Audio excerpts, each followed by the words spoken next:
Bismillahirrahmanirrahim. Assalamualaikum warahmatullahi wabarakatuh. Bapak Ibu hadirin saudara sekalian, alhamdulillah. Mudah-mudahan kita semua hari ini dalam keadaan sehat walafiat. Ya, hari ini 4 Juli 2020. Ya, saya sedang berada di satu tempat di luar kota karena ada satu urusan dan saya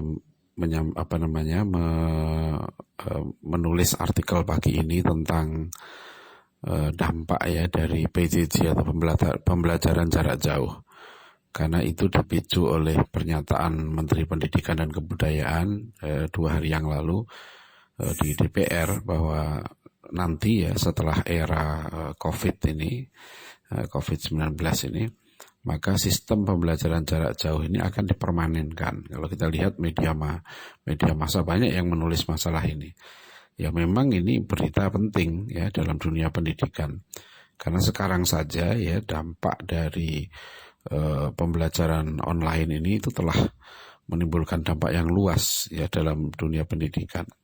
Kemarin hari Jumat saya memberikan kuliah perdana untuk mahasiswa S3 Pendidikan Islam di UIK Bogor ya, kuliah jarak jauh. Itu pun harus dilakukan karena dulu mahasiswa ya dan kita sebetulnya sudah sepakat rencananya kuliah kemarin itu adalah tatap muka langsung, karena sudah berbulan-bulan kan kampus itu tidak mengadakan tatap muka, tapi kan ada ketentuan pemerintah bahwa harus dilakukan online, ya terpaksa kuliah itu online.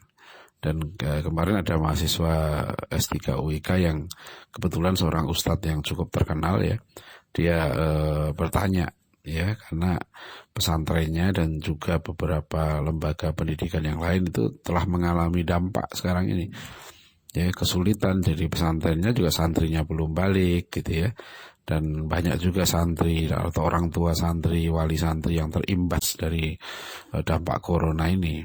Nah, dia membayangkan, bertanya apakah ini ke depan ya akan semakin berguguran ini lembaga-lembaga pendidikan Islam. Itu yang dikhawatirkan. Apakah pondok pesantren nanti akan kosong gitu ya, seperti sekarang kan yang dialami oleh kampus-kampus ya, banyak sekali sekarang gedung-gedung megah gitu ya yang begitu banyak ya, sekarang kosong. Bayangkan nih dari bulan Maret ya, sekitar itu kan nanti kalau pembelajaran ini sampai online sampai akhir tahun tuh berarti sekitar 9 atau 10 bulan ya, gedung-gedung itu kosong. Kita sudah tahu kalau rumah atau gedung dibiarkan kosong sampai berbulan-bulan itu bagaimana kondisinya ya, bagaimana siapa yang mau merawat ya. Jadi memang ini masalah yang sangat serius ya, dan masalah sistem online ini kan sudah berdampak besar ya kepada sektor-sektor kehidupan yang lain. Sektor transportasi sudah harus berubah, nggak bisa mencegah lagi ya, seperti Grab ya, Gojek gitu kan. Sistem transportasi online itu ya semakin menggurita karena itu efisien dan itu diperlukan oleh masyarakat. Bahkan walaupun ya itu tidak sesuai dengan peraturan perundang-undangan yang ada, masyarakat tuh butuh itu gitu loh. Nah, itu yang terjadi juga dalam dunia perdagangan ya kan, sistem jual beli online ya semakin menggurita. Jadi itu bahkan di dalam bisnis buku ya, saya dengar gitu dari seorang penjaga toko buku terkenal gitu ya, itu dia sekarang sudah pemasarannya itu sudah online yang sebagian besar. Ada satu toko buku juga yang lain itu bilang sudah di atas 50% ya pasar online itu efisien, soalnya efisien ya. Jadi memotong semua biaya produksi gitu ya. Nah, sekarang dalam dunia pendidikan bagaimana? Secara umum ya, kalau pendidikan itu diposisikan sebagai institusi bisnis gitu ya, hal sama akan terjadi kan. Karena orang sekarang memposisikan pendidikan itu sebagai institusi bisnis ya, hitung-hitungannya bisnis. Ya maka orang ya misalnya dia masukkan anak ke sekolah atau ke kampus ya hitung-hitungannya bisnis kan. Kalau dia nggak mau bayar mahal, buat apa saya bayar mahal gitu loh. Wong sekarang bisa efisien lewat online, lebih mudah ya kan. Nah, karena hitungannya bisnis gitu loh. Jadi kalau pendidikan yang prinsipnya sekuler ya itu kalau orang tua membayar gitu ya, orang membayar lembaga pendidikan, dia merasa kehilangan uang. Nah ini kan beda kalau dalam konsep Islam ya. Orang yang membayarkan biaya pendidikan untuk anaknya mencari ilmu yang baik itu bukan bisnis gitu lah. Itu adalah infak dia. Ya, kalau dia niatkan itu untuk membantu pendidikan gitu ya, menunjang terlaksananya pendidikan Islam ya, pendidikan yang baik, maka itu adalah infak fisabilillah.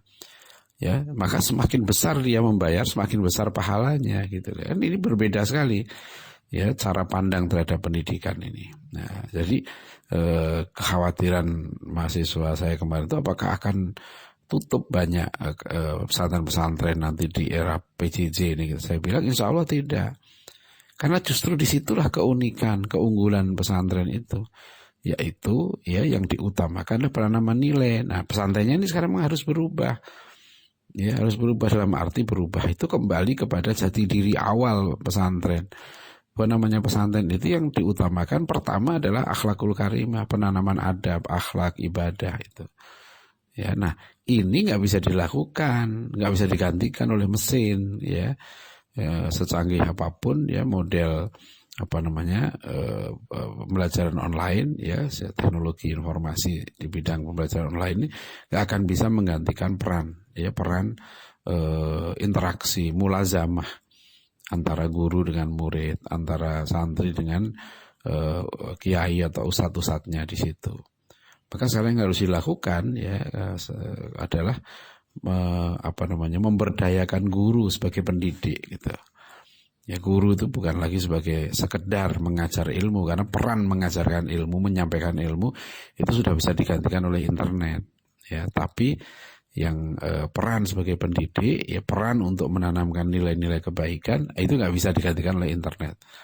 Ya tentu ya pembelajaran online ini bisa membantu menunjang, tapi bagaimanapun karena itu sudah soal hati juga, tidak sekedar soal pemikiran, sikap, keteladanan.